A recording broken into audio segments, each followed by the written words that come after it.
Mr. Grumpy by Roger Hargreaves for the Little Miss and Mr. Men series. It was a lovely summer evening. Mr. Grumpy was at home, Cross Patch Cottage. He sat down in an armchair and picked up a book. And then do you know what he did? He tore all the pages out of it, every one.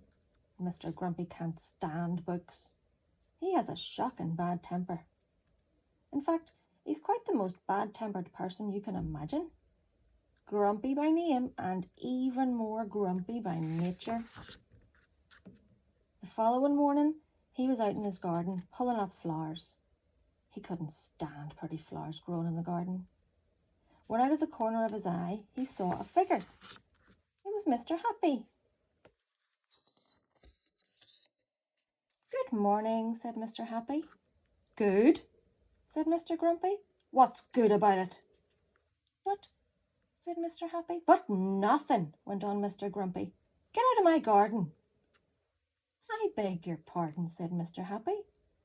"You heard me," snapped Mr. Grumpy. "Go away." "I say," laughed Mr. Happy, "you are a bad-tempered fellow." "Humph," grunted Mr. Grumpy. "And," went on Mr. Happy, "bad-tempered fellows need to change their ways." "Rubbish," retorted Mr. Grumpy and went into his cottage, deliberately stepping on Mr. Happy's foot as he passed him. "Ow!" said Mr. Happy. Bang! Went the door of Crosspatch Cottage as Mr. Grumpy slammed it behind him.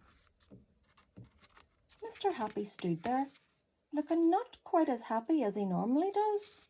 His foot hurt. He thought and thought and thought some more. Then he had an idea.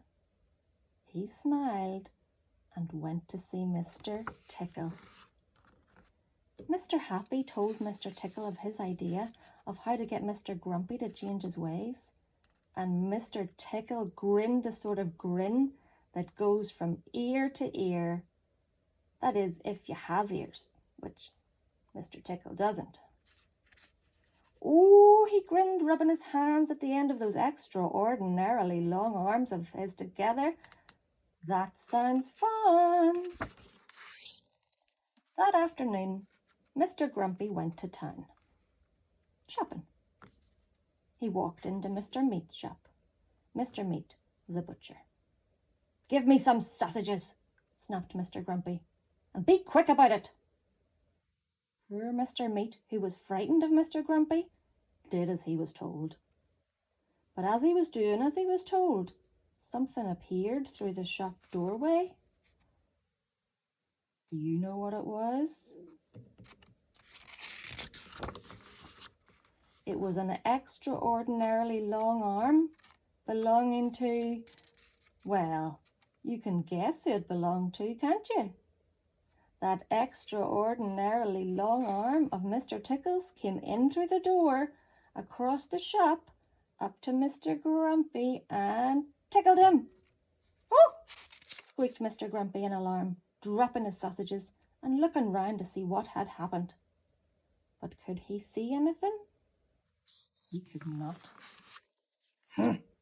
Grunted Mr. Grumpy and picked up his sausages and went next door to the cake shop. Crash! Went the door of the shop. "Give me a cake," snapped Mr. Grumpy, "and hurry up." Poor Mrs. Fairy, who sold cakes, was frightened of Mr. Grumpy, so she did as she was told. But as she was doing as she was told, guess what happened? Squeaked Mr. Grumpy, dropping his cake and his sausages. He just couldn't understand what was happening. At the same time, and the same thing happened at Mr. Daly's, the newspaper shop, and at Mrs. Humbug's, the sweet shop, and at Mr. Bottle's dairy, and at Mr. Packet's, the grocer's. It went on all afternoon. And all afternoon, Mr. Grumpy kept being tickled and dropping his shopping and picking it up, and being tickled and dropping his shopping and picking it up, and being tickled and dropping his shopping and he just couldn't understand it. On his way home to Crosspatch Cottage, he met Mr. Happy again. "Hello," grinned Mr. Happy. "Having a nice day?" "Get out of my way," snapped Mr. Grumpy, "before I kick you." But almost before the words had passed his lips, that extraordinarily long arm of Mr. Tickle's had appeared from behind a tree and tickled him again. He jumped in the air and dropped all of his shopping, yet again, and fell over. Mr. Happy looked at Mr. Grumpy, lying amid a jumble of sausages and cake and newspapers and sweets and milk and cornflakes. "I think," he laughed, "that if you were to change your ways and not be quite so bad-tempered quite so often, this sort of thing might not happen to you quite so often." Grunted Mr. Grumpy. He picked up all his shopping, yet again, and went home to Crosspatch Cottage.